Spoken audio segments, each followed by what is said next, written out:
Do you know how to embroider a cap?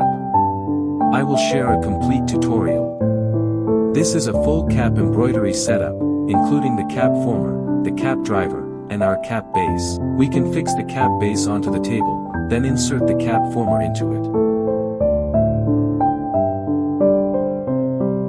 When putting on the cap, make sure to flip open the inner lining of the cap, then slide it underneath and secure it with the cap band.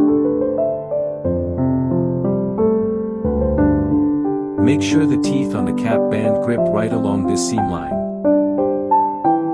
After securing along the line, snap it to the very edge.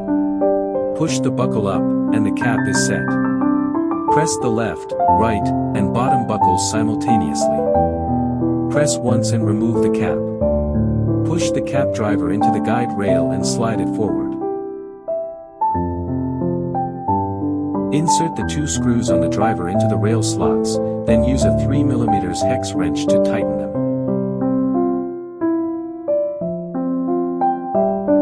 Once the cap driver is installed, we need to select the appropriate cap frame.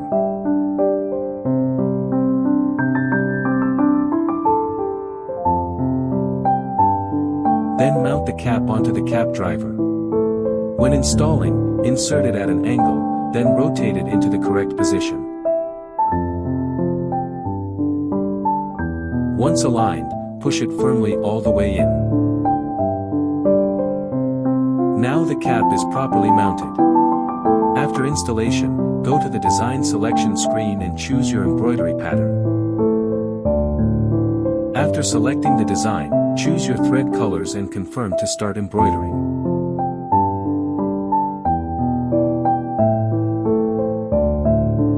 Place your finger at needle position 1, tap the position confirmation, and the machine will move into place. This shows the embroidery boundary area. Once the boundary is confirmed, press start to begin embroidering.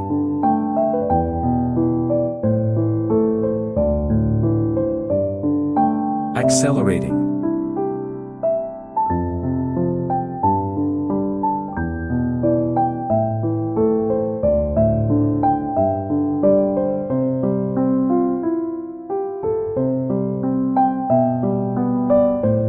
When the embroidery is finished, press the top and bottom buckles, tilt and remove the cap. This is a complete cap embroidery process. This is our multifunction machine. Besides caps, it can also embroider finished garments, flat fabrics, bags, and more. Follow Xiaoyang, learn more about embroidery machine.